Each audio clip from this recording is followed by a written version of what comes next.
Well, all here it is, late September. Getting ready to do a garden tour of the market garden in late September here at DHT. This bed here originally was garlic. After the garlic was all pulled out of it, it was green beans. Right, we had a lot of green beans and a ton of garlic, which was awesome. This bed here was onions, a bunch of onions down this side and peas in the middle, and up here it had big onions. We had walla wallas and whatnot on this side, red candies and white superstars. Did really good for us.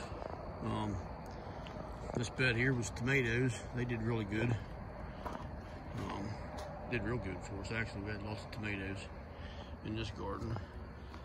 This bed here, a lot of those weeds are just laying there. They're not, they were in down there and I didn't get them all out yet, but that's gonna be my next chore, is pulling weeds. Just giving you a tour right now. This bed here was, this end here had squash and zucchini. The middle had eggplant, and the end down there had peppers. This bed here had popcorn on this end, sweet potatoes in the center. Sweet potatoes, you can see where we dug them up at, right there. And then that was Indian corn down here on this end. This bed here, originally it had green beans in this bed, and then I pulled them whenever, well, I didn't pull them out, they're still in there.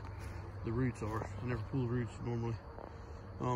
Whenever they were done, I put cabbage and broccolis and cauliflowers in there, and they didn't do real well. A lot of bugs eat them.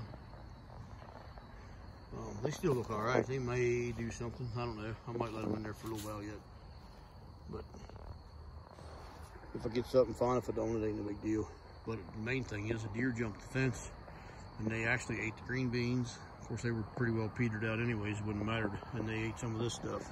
Everything else was pretty well gone. The tomatoes, deer usually don't bother them anyhow.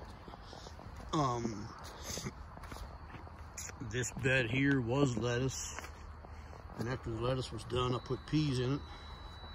And now, as you can see, the peas pretty much dried up, they're done. And there's some weeds growing. Then this bed here, it had kale. This kale here's been in there since spring, and it'll stay in there. It'll stay in there all winter. I won't pull it out. It'll grow. It probably will grow for the winter. Well, it won't necessarily grow, but it won't die back. It'll be green next year, come spring. This part here, it had cabbage and broccoli and cauliflower in it, if you remember from a video way back when. And when it got done, you can still see the stalks in there. They're still, the root ball's still in there. And then I planted lettuce in it. It's hit and miss. It didn't germinate real well, but that's okay. There's still plenty in there for me and the wife.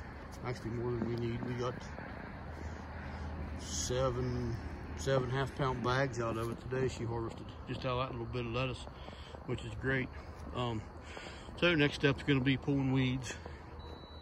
Okay, so my favorite tool to pull weeds with is a stirrup hoe. Right, it's a stirrup hoe because it looks like a stirrup. Works pretty good to pull weeds with.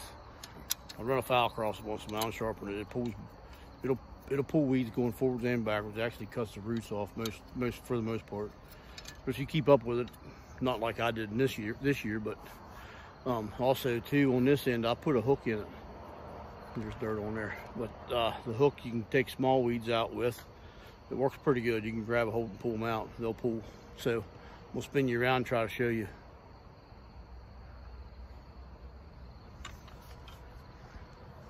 So see, you can grab that weed and pull it right out. So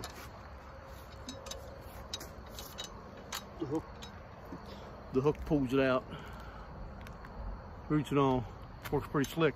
I'm gonna go through and use a stirrup hoe for the most part. I may use the hook a little bit, but for the most part, it's gonna be a stirrup hoe. If the weeds don't get the roots and all out, it's not that big a deal. I'm gonna cover it up with compost and tarp it for the winter anyway. So, and I'll show you all that, how I get the beds ready for winter. But I'm just gonna speed it up and go through and pull weeds.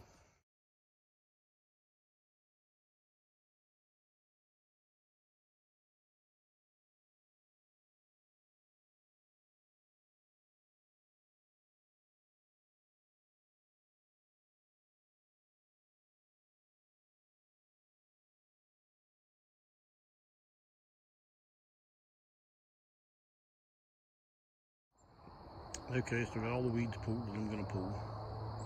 There's still a few here and there, stragglers, but they're fine. I'm not too concerned about them at this point in time. The next bed to get cleaned up is where the peas are. They're pretty well done.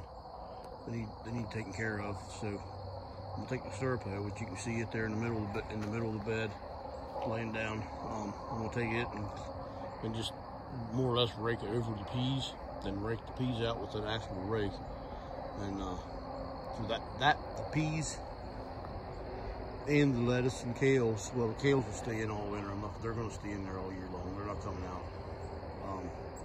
Where the lettuce is now, and where the peas are soon not to be, those two beds is going to be garlic this fall, and that'll be planted in about probably 5 or 6 weeks is when they'll go in the ground, the garlics will. And when I do that, I'll show you how to do it, how I do it, and what it means, how you got to do it. But right now I'm just going to get the weeds finished, pulling the peas out, and finish up this video here shortly.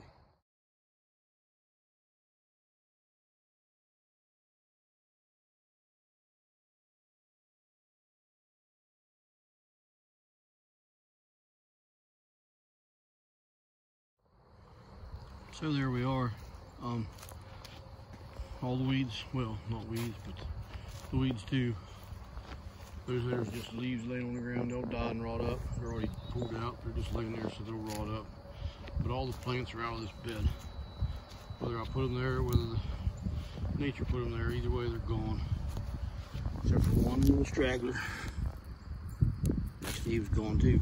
Never mind. So all the weeds are out of that bed. No, there ain't no weeds in that bed either, but I'm not gonna get it ready yet. So the next step would be to, and it wouldn't matter if I did it where I started at. And I'll probably start down here, just because I'm more ready down here.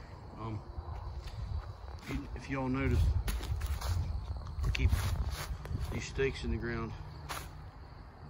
And the reason I do that is so I know where my aisles are and where my walkways are. So I walk between them. That's 14-inch walkways, right? And 30-inch beds. So you can step over them easy. You can grow in there. You don't have to step in the bed.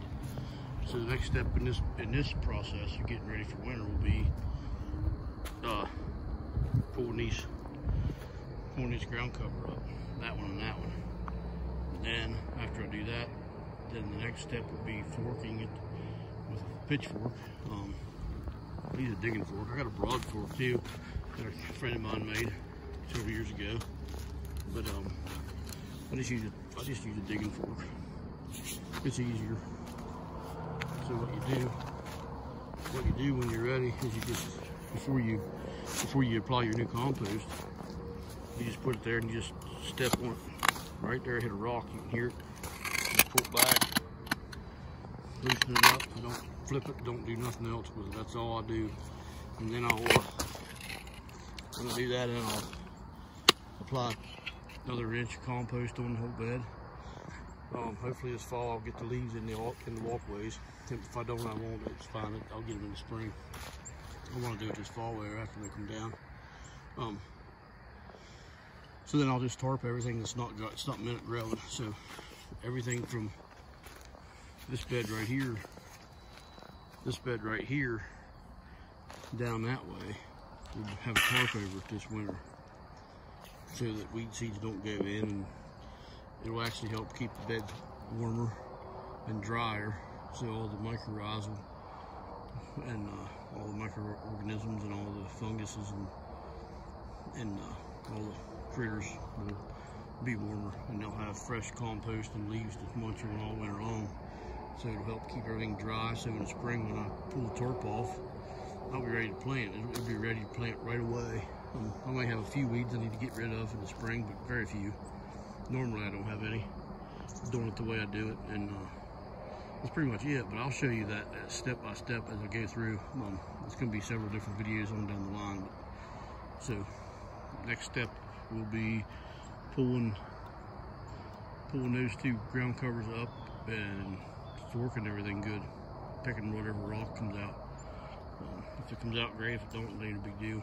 But that'll be the next step. So Until we meet again, take care and God bless.